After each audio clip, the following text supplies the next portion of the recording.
kids go to school until they're 20-something years old. I mean, it's like a fourth or a third of our life. I mean, we're in school a long time, depending on what we're studying. If we're going to be a doctor, school till we're well into our 20s. Sure. But the thing about an expedition is it's over a fairly small number of days.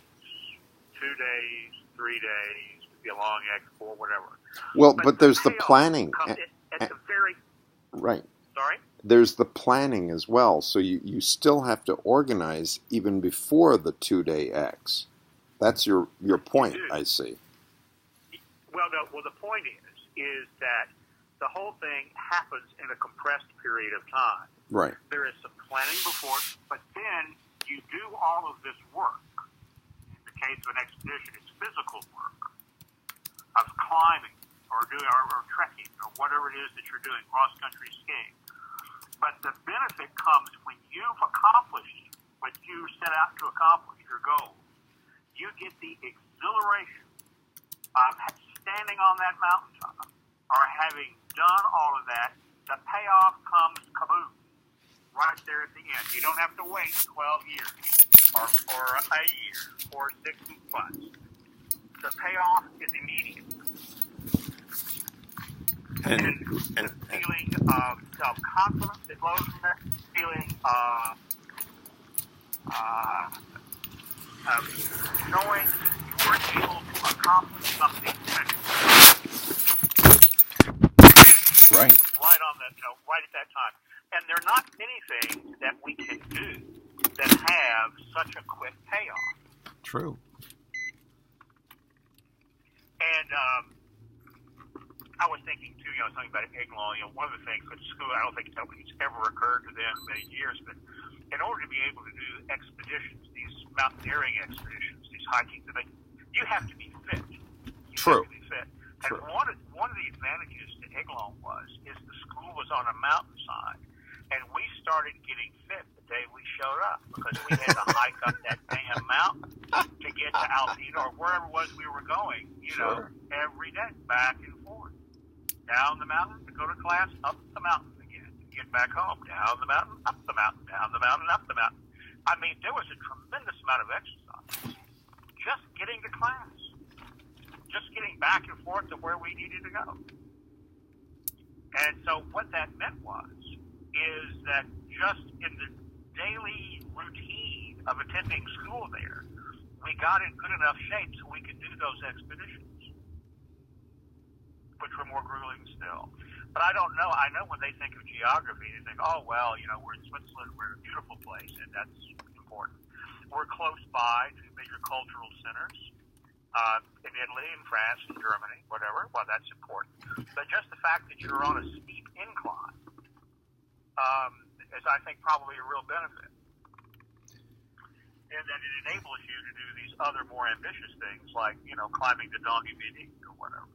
Because if you took some high school kids from here in the States and said, go climb the Dent du Morcles, I mean, they'd be passed out cold, about 1,000 feet up. I mean, they'd just be unable to go any further. But we were operating at altitude. We were up there, whatever it was, 1,600 meters or whatever. So the air was already a little bit thin. And then we had to do all that up and down, up and down, up and down, all the time. Anyway, that's just sort of an aside. Well, it's a good point because, go ahead. No, I was just going to say, but I do think this business of the expeditions, as far as confidence building and character building, it's a wonderful thing that JC was doing, because normally things that you would do, well, if you entrepreneur, for example, that's confidence building if you succeed. But it takes a long time to get a business off the ground launched. I know there's a good chance, too, that you may fail. If you play on a football team, only a few of the guys get to start. Most of them spend their time on the bench. And then you may have a losing season. I mean, you may, with a lot of the benefits that are gained from working together as a team and getting out there and playing, there's a lot to be said for that. But if you get your butts beat every weekend, that can have a countervailing effect. If you're climbing, if you're hiking, everybody wins. There are no losers. Everybody's a winner, that sort of thing. Everybody gets to stand on that peak. Everybody gets to pile into the little restaurant on the top, drop in a rolla or whatever, and listen to Jimi Hendrix on the jukebox and, have something hot to drink when they get finished. Everybody gets the benefit, the satisfaction of knowing that they accomplished something hard, really impressive. And even the ones who made it only halfway up, they still got up. They still got. I'm thinking of like one of the ski expeditions. There were a couple of kids that just wouldn't make it all the way to the top. They still got a very nice ski down. They still got to be different than the rest of the kids that didn't wake up at 6 and on a Sunday to go on a ski X.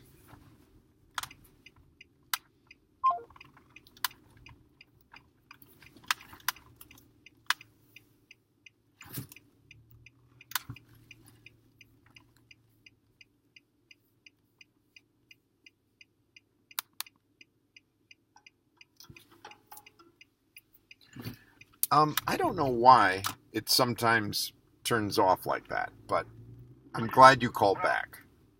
Well, that's okay. I mean, I don't have great reception using my phone. I constantly lose people, so I don't know what happened. But anyway, there it was. I just thought I'd share that with you. It's an idea, something that crossed my mind. Well, see, this is the challenge I have. How do I create a project that's similar to an X that allows initiative? Because the kid has to decide, okay, I want to go up that mountain. And that's why the X is the model for that. It's a truncated, it's a compressed cycle of getting an idea, doing the work, and getting the payoff. That's right. That's exactly right. That's exactly the point. Practically anything else you can think of is just going to take a whole lot longer period of time. Right. And what you'd like for people to do is to embark on projects that do take a longer period of time. But to start off with, if you've got something that's short, as you say, compact, with a quick payoff, then of course that gives them the incentive to do something a bit more ambitious. Because they think they can do it and because they like the adrenaline rush of having done something and succeeded. You succeed, you want to succeed again. Well, you know what's interesting? I think I've found something very similar to that. It's you can write a book and it will only take you 3 days. What you do is the first day is you find a relative. You ask them to tell you stories about what it was like when you were growing up, Grandma. And this can take 3 hours, but you've got your smartphone, you've turned on the microphone, maybe Grandma brings out some photo albums, and the photos spark more stories. And so after that day is done, you take your recordings, you spend the next day transcribing them all. You may have to get some help. Teacher might come along and say, I know how to touch type, let's get this done. And so your second day is compiling a large Word document, and the third day is you string it together, and you've got, put a little introduction, throw in an end note, throw in some photos, and you upload it to Amazon, CreateSpace. And that's a pretty compact, you've got a book within a week. Plus you got the ebook immediately, and you hand it to your grandma. So in an online school, not having the training, so to speak, of every day I'm talking on the phone with my student, and so in a sense I'm building that that stamina of can you listen to an old person tell a story? You